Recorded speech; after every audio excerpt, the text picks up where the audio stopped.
Shalom, selamat pagi anak-anak. Kita ketemu lagi di chapel kita hari ini, Kamis 27 Januari 2022. Oke, kita bersyukur ya, hari ini kita masih diberikan kesempatan untuk kita mengikuti chapel. Kalau sebelum-sebelumnya itu kalian di rumah mengikuti chapel secara virtual, hari ini kalian sudah bisa mengikuti chapel bersama dengan teman-teman kalian di kelas. Semoga ketika kalian bisa berkumpul bersama dengan teman-teman kalian di kelas sama-sama mengikuti chapel, ini menjadi sukacita tersendiri buat kalian, tetapi kalian tetap fokus untuk mendengarkan chapel hari ini. Oke. Yang Ibu Yeni minta untuk kalian persiapkan hari ini adalah siapkan diri kalian, pastikan pikiran kamu tenang, hati kamu tenang, sehingga ketika firman yang kita baca itu tidak terhalangi oleh setiap beban dalam pikiran kalian. Kemudian silakan siapkan Alkitab, kemudian jangan lupa untuk kalian menuliskan refleksi chapel dan nantinya akan kalian tuliskan di dalam link yang sudah disiapkan. Sebelumnya mari kita sama-sama membuka chapel kita di dalam doa. Mari kita berdoa. Terima kasih untuk kasih anugerah yang Tuhan terus berikan buat kami setiap hari. Hingga hari ini pun Tuhan masih memberikan kami kesempatan untuk membaca, merenungkan kebenaran-Mu melalui chapel siswa hari ini. Tuhan, biarlah setiap firman yang kami baca, kami renungkan itu menjadi pedoman buat kehidupan kami, menjadi kekuatan buat kami. Dan Tuhan, biarkan Roh Kudus memampukan kami untuk kami memahami firman yang Tuhan izinkan kami baca dan kami dengar hari ini. Pimpin sertai kami, hanya di dalam nama kami berdoa. Amin. Baik, kita akan sama-sama menaikkan satu pujian dari PKJ 183 yang berjudul Mari Sebarkan Injil ke Seluruh Dunia. Bagi yang tahu lagunya bisa nyanyi sama-sama.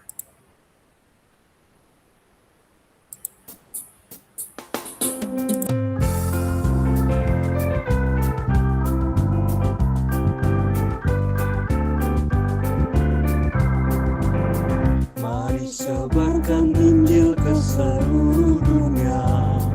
Mari kabarkan nama Yesus Maha Mulia. Besar kasih-Nya bagiku dan bagi kita semua. Dia mati bagi umat manusia. Mari sebarkan, hai mari wartakan. Keselamatan oleh Tuhan tiada terperi, dan teruskan serta beritakan rahmat ilahi dalam Yesus diberi.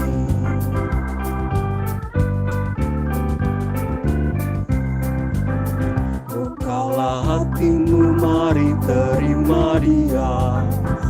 Buanglah congkakmu dan tetaplah percaya. Dekaplah Yesus Tuhanmu agar hidupmu berseri. Segala puji bagi Tuhan diberi. Mari sebarkan, hai mari wartakan. Keselamatan oleh Tuhan tiada terperi, dan teruskan serta beritakan rahmat ilahi dalam Yesus diberi.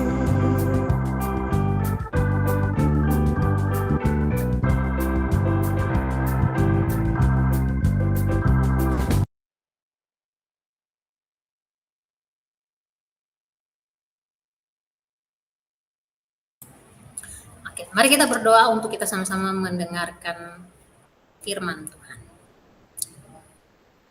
Dan sekali lagi kami datang ke hadirat-Mu untuk kami berdoa minta pertolongan Tuhan bagi setiap dari kami untuk kami mau mendengarkan firman-Mu Tuhan. Tuhan, jauhkan daripada kami segala gangguan atau hambatan yang mau menutup telinga kami, menutup hati kami untuk kami tidak mau mendengarkan firman-Mu Tuhan. Tuhan berkati setiap kami, berikan kami kekuatan untuk kami mampu mendengarkan kebenaran firman-Mu hari ini. Ini doa permohonan kami, hanya di dalam nama kami berdoa. Amin. Oke, tema kita satu minggu ini adalah Paulus ditahan ya. Kita sudah melihat kisahnya dari hari Senin sampai juga dengan hari Rabu ya. Nah, sebelum Ibu ini melanjutkan, Ibu ini mau coba menanyakan pertanyaan ini kepada kalian. Bagaimana perasaan ketika pandemi ini kita disuruh stay at home, tidak boleh kemana-mana, semua aktivitas kita terbatas hanya di dalam rumah saja. Bagaimana perasaan kamu? Mungkin ada yang, oh iya ibu ini saya senang karena di rumah saya bisa bebas berekspresi, atau ada yang ibu ini saya tidak suka karena saya seperti dibatasi, tidak boleh kemana-mana, sedangkan saya suka jalan-jalan ibu ini. Nah, perasaannya berbeda-beda ya. Ada yang senang, ada yang merasa stres, depresi bahkan, ada yang tertekan, kenapa saya harus dibatasi? Ya, nanti kita akan lihat kenapa ibu ini mempertanyakan ini kepada kalian semua. Nah, kita akan mereview materi. Jadi kalau kalian melihat di dalam hari pertama itu kita melihat bagaimana Paulus ini ditangkap dan mau dibunuh oleh orang-orang Yahudi di Yerusalem. Paulus ditangkap, kemudian dia minta untuk dia diadakan pengadilan ulang, dan di saat itu pun juga Tuhan menyampaikan kepada Paulus bahwa kamu harus memberitakan Injil di Roma.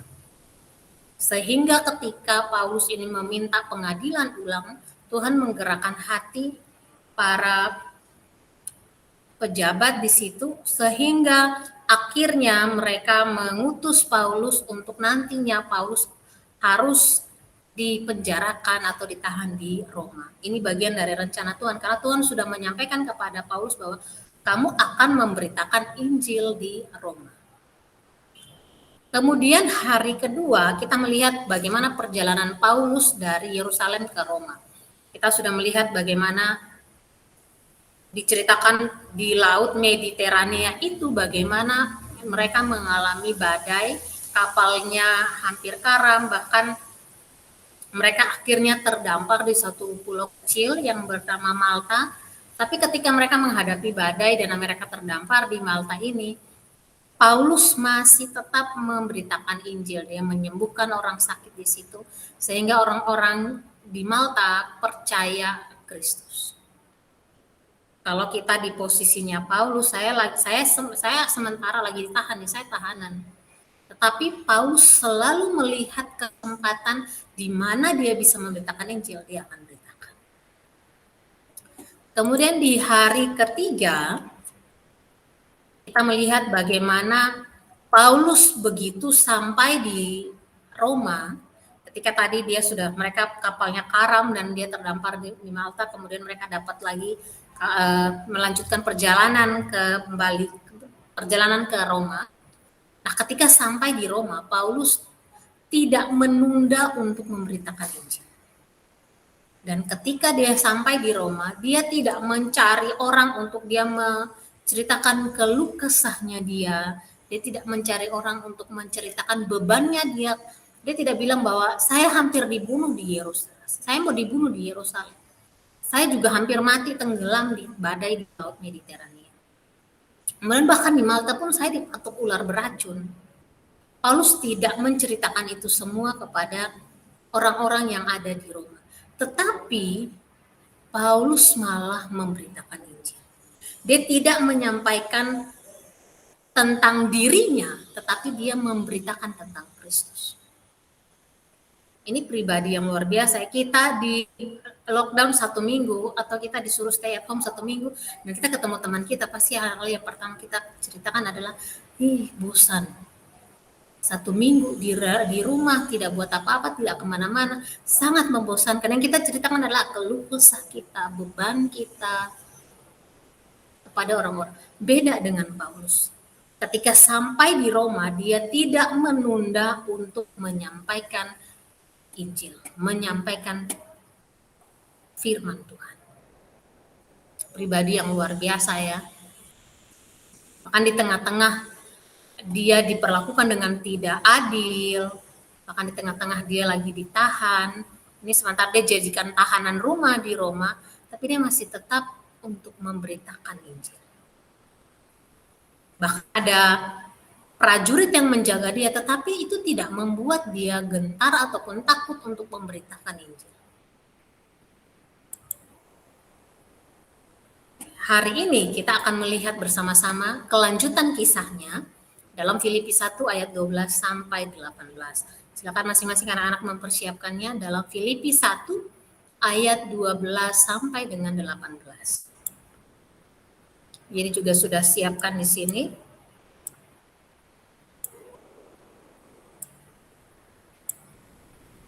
Ya. Ibu ini akan bacakan, aku menghendaki saudara-saudaraku supaya kamu tahu bahwa apa yang terjadi atasku ini justru telah menyebabkan kemajuan Injil. Sehingga telah jelas bagi istana dan semua orang lain bahwa aku dipenjarakan karena Kristus. Dan kebanyakan saudara dalam Tuhan telah beroleh kepercayaan karena pemenjaraanku untuk bertambah berani berkata-kata tentang firman Allah dengan tidak takut.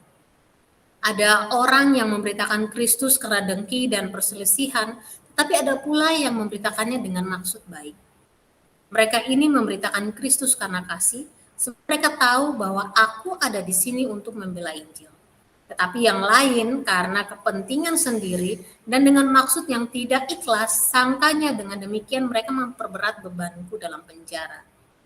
Tetapi tidak mengapa, sebab bagaimanapun juga Kristus diberitakan, baik dengan maksud palsu maupun dengan jujur. Tentang hal itu aku bersukacita, dan aku akan tetap bersukacita. Oke, sebelum Ibu Yeni membahas atau Ibu Yeni menjelaskan tentang maksud dari firman hari ini, kita akan melihat suatu video ringkasan tentang kitab Filipi.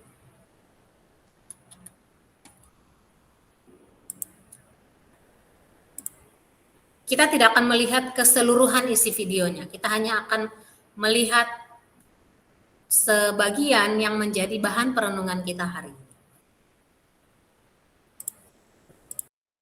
Surat Paulus kepada jemaat di Filipi.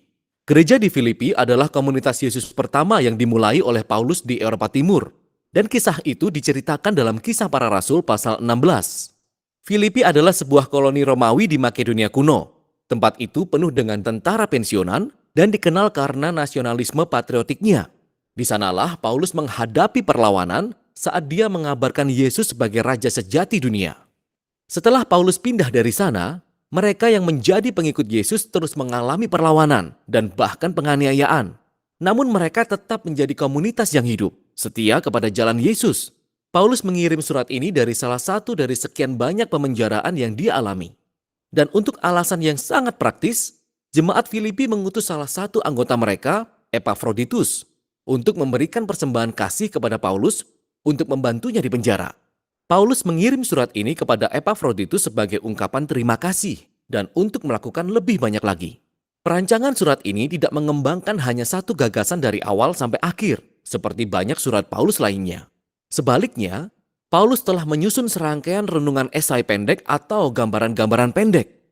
Dan semuanya berputar mengelilingi inti dalam surat ini yang merupakan sebuah puisi di pasal 2. Secara artistik, hal ini menceritakan kembali kisah inkarnasi, kehidupan, kematian, kebangkitan, dan pengagungan Mesias. Kemudian di setiap gambaran pendek ini, Paulus mengambil kata-kata kunci atau gagasan dari puisi itu untuk menunjukkan bagaimana hidup sebagai orang Kristen berarti melihat kisah kita sendiri sebagai cerminan hidup dari kisah Yesus. Jadi Paulus membuka surat itu dengan doa syukur dan dia bersyukur kepada Tuhan atas kemurahan hati orang Filipi, atas kesetiaan mereka, dan dia mengungkapkan keyakinannya bahwa karya yang mengubah hidup yang telah dimulai Allah di dalam diri mereka akan berlanjut ke dalam ungkapan kesetiaan dan kasih yang lebih besar dan indah.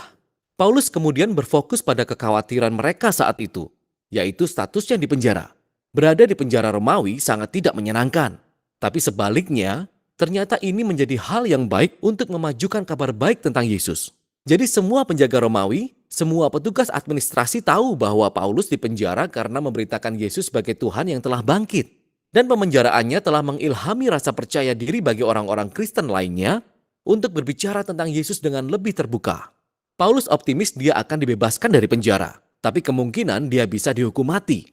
Dan saat dia merenungkannya, hal itu sebenarnya tidak terlalu buruk juga. Karena bagiku, kata Paulus, hidup adalah Kristus dan mati adalah keuntungan. Bagi Paulus, hidupnya di masa sekarang dan di masa depan ditentukan oleh kehidupan dan kasih Yesus untuknya. Jadi jika dia dihukum mati, itu artinya dia akan berada bersama Yesus. Dan itu adalah hal yang hebat baginya. Dan jika dia dibebaskan, itu artinya dia bisa terus bekerja untuk membentuk lebih banyak komunitas Yesus yang akan lebih baik bagi orang lain. Jadi, itulah yang dia harapkan. Nah, perhatikan jalan pikiran Paulus di sini. Mati bagi Yesus bukanlah pengorbanan sejati bagi Paulus. Sebaliknya, tetap hidup demi melayani orang lainlah yang merupakan pengorbanan baginya. Dan itulah cara Paulus untuk ikut serta dalam kisah Yesus, menderita untuk lebih mengasihi orang lain daripada dirinya sendiri. Paulus kemudian beralih ke jemaat.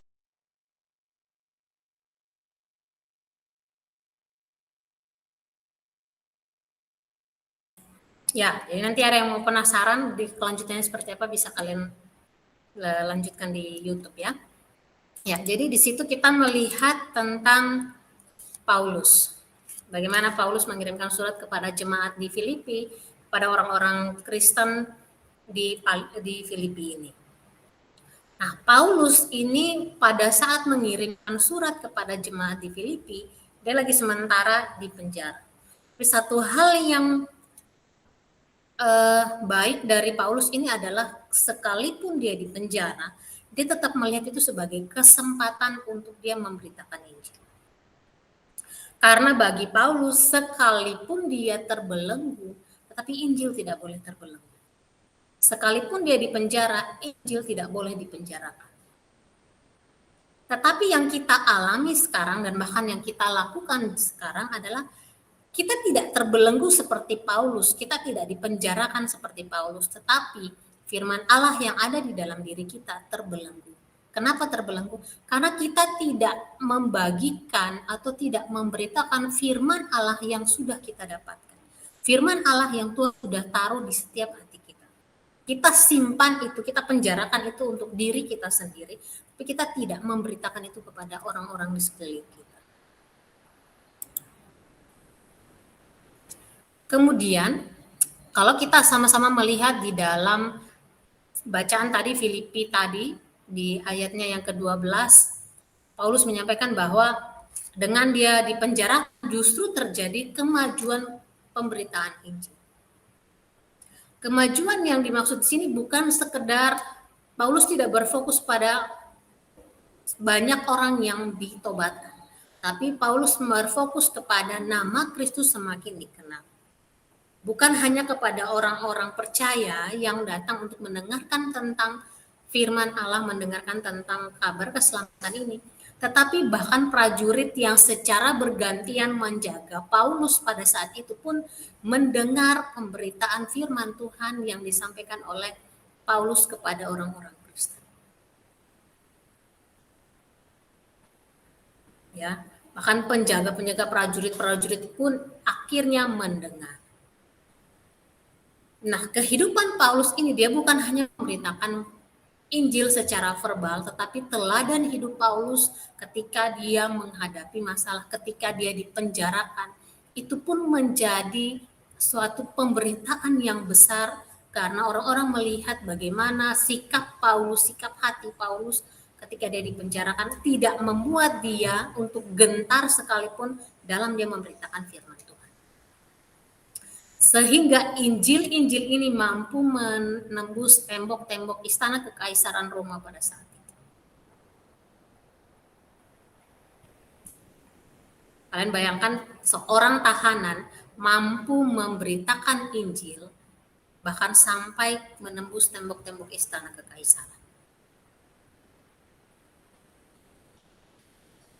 Dan apa yang dilakukan oleh Paulus ini tidak menyebabkan orang-orang menjadi akhirnya ketakutan atau tidak mau lagi memberitakan Injil karena akan dipenjara. Justru orang-orang semakin termotivasi, semakin berani untuk memberitakan Injil. Kita kalau di posisi orang-orang yang melihat Paulus, pasti kita berpikir, oke, saya tidak mau lagi memberitakan Injil karena nanti saya akan dipenjarakan, saya akan ditahan, saya tidak mau. Tetapi ada orang-orang Kristen yang makin termotivasi melihat bagaimana kegigihan dari Paulus, bagaimana sikap hati Paulus untuk terus memberitakan Injil sekalipun dia di penjara. Inilah yang disampaikan Paulus di pasal 12 bahwa sekalipun aku dipenjarakan, tetap ada kemajuan pemberitaan Injil.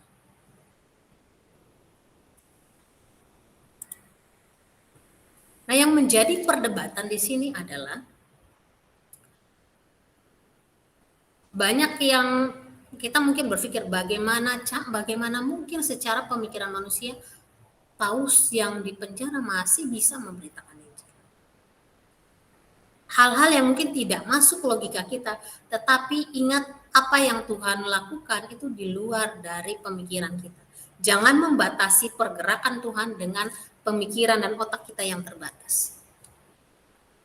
Kenapa? Karena melalui pemenjaraan Paulus, Allah justru membangkitkan pasukan pemberita Injil yang luar biasa.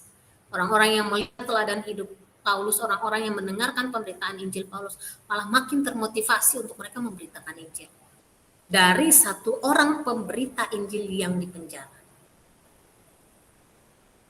Sehingga ketika orang-orang percaya, ketika kita mampu berkata bahwa bagi saya hidup adalah Kristus, dengan sungguh-sungguh kita akan mampu berkata bahwa mati adalah keuntungan. Paulus sadar betul bahwa dalam hidupnya yang terutama adalah Kristus. Ketika dia menempatkan Kristus adalah yang paling utama dalam kehidupannya dia, akhirnya dia memproklamirkan itu, dia menyatakan itu, dia memberitakan itu kepada semua orang. Bukan hanya orang Yahudi, tetapi bahkan orang bukan Yahudi, bahkan kepada semua orang. Kenapa? Karena Paulus tahu betul Kristus itu yang diutamakan. Kristus itu yang utama. Sehingga yang saya harus beritakan, yang saya harus ceritakan kepada orang-orang, itu adalah Kristus, bukan saya. Tetapi yang sekarang kita sebagai manusia, kita menempatkan bahwa saya yang utama. Jadi ketika saya menyampaikan sesuatu, ketika saya bercerita, yang saya sampaikan adalah saya. Bukan lagi Kristus, tetapi saya. Ya. Kemudian ketika kita melihat ketika Paulus ditangkap dan dipenjarakan, kita akan mungkin melihat oke, ini pemberitaan Injil selesai sampai sini, tidak akan ada lagi pemberitaan Injil. Tetapi kadangkala Tuhan tutup satu pintu untuk kita bisa menemukan pintu-pintu yang lain. Kita melihat dari Paulus dipenjarakan, Paulus mampu membangkitkan pasukan pemberita Injil yang gagah berani. Paulus membangkitkan api kobaran Injil yang luar biasa di hati setiap orang yang mendengarkan. Jadi mari dari hari Senin kita melihat bagaimana perjalanan Paulus, bagaimana iman yang luar biasa dari Paulus. Mari kita jadikan itu sebagai teladan hidup kita. Kita jadikan itu sebagai contoh untuk kita mampu hidup seperti imannya Paulus, untuk kita mampu menempatkan Tuhan menjadi yang utama, dan akhirnya kita memproklamirkan Kristus, bukan memproklamirkan diri kita. Yang menjadi pertanyaan refleksi buat kita, bisakah kita tetap memberitakan Injil di dalam penjara? Mungkin bukan penjara secara fisik, tapi penjara-penjara yang kadang kita yang buat sendiri. Mungkin Ibu Yeni, saya tidak bisa memberitakan Injil karena saya susah, Ibu Yeni, saya malu. Ibu Yeni, saya tidak bisa memberitakan Injil, nanti kalau saya diolok saya malah jadinya minder. Itu adalah penjara-penjara yang kita ciptakan, bahkan yang lingkungan ciptakan untuk kita. Mampukah kita tetap kokoh, tetap gigih memberitakan Injil seperti Paulus, yang sudah menjadi tahanan tetapi mampu memberitakan Injil. Bahkan ketika dia sudah melewati badai yang begitu luar biasa pun, Paulus masih tetap melihat peluang-peluang untuk dia memberitakan Injil. Dia tidak pernah menunda untuk memberitakan Injil. Bahkan di tengah-tengah dia di penjara, dia tidak tahu bahwa nanti dia akan dihukum mati ataupun dia akan tetap hidup. Tetapi bagi Paulus, hidup saya adalah untuk memberitakan tentang Kristus. Firman Tuhan tidak boleh terbelenggu. Jadi mari kita sama-sama berefleksi, bisakah kita tetap memberitakan Injil? Bisakah teladan hidup kita menjadi pemberitaan Injil buat orang-orang di sekeliling kita? Sama seperti Paulus, bukan hanya menyampaikan Injil secara verbal, tetapi dia juga menunjukkan teladan hidupnya. Mampukah kita terus memberitakan Injil di tengah-tengah pandemi COVID seperti ini?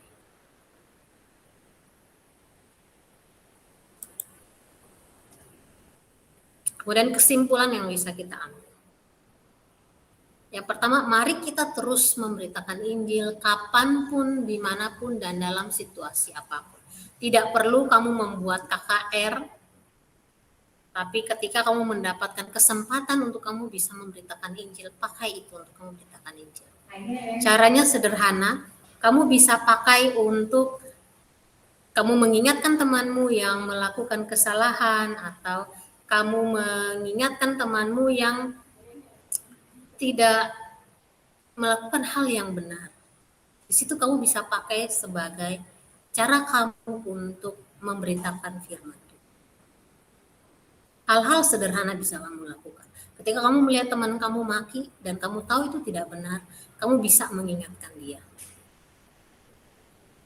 Atau kamu bisa menunjukkan teladan hidupmu untuk bahwa saya tidak nyontek, saya tidak maki, bahkan saya melakukan apa yang menjadi kehendaknya Tuhan. Saya hidup benar di hadapan Tuhan. Itu menjadi pemberitaan Injil buat orang-orang sekeliling kamu. Kemudian mari jangan kita terus membelenggu firman Allah yang ada dalam diri kita. Kita sudah banyak mendengar firman Allah. Marilah firman Allah yang sudah Tuhan taruh di dalam hati kita bagi dan kita sampaikan, kita salurkan buat orang-orang di sekeliling kita. Kemudian kadang kita melihat bahwa Tuhan memberikan saya badai. Terkadang badai ini yang membantu untuk memberi pertumbuhan pekabaran Injilnya Allah. Terkadang Tuhan menempatkan kita di badai supaya kita mampu beriman, kita terus beriman teguh, dan kita mampu memberitakan Injil yang akhirnya membangkitkan pasukan pemberita Injil seperti Paulus. Jadi mari setiap dari kita melihat kembali bahwa bahkan badai pun bisa Tuhan pakai untuk memberitakan Injil. Ya. Mari kita berdoa. Tuhan, kami ucap syukur untuk hari ini. Tuhan mesti memberikan kami kesempatan untuk kami mengikuti chapel. Biarlah apa yang sudah kami bahas, apa yang sudah kami renungkan hari ini, kami mampu melakukannya Tuhan. Dan Tuhan mari taruh iman yang besar dalam hati kami, berikan kami kesadaran bahwa hidup kami adalah untuk menceritakan tentang Kristus dimanapun kami berada. Tuhan, mari ampuni kami jika selama ini kami tidak mengutamakan Kristus dan kami tidak memakai waktu yang Tuhan sudah berikan buat kami untuk kami memberitakan Injil. Terima kasih Tuhan, aktivitas kami selanjutnya kami serahkan ke dalam tangan-Mu, biar Tuhan yang terus memampukan kami. Ini doa dan permohonan kami, hanya di dalam nama-Mu kami berdoa. Amin. Oke, chapel kita selesai sampai di sini. Sampai ketemu di chapel selanjutnya. Shalom.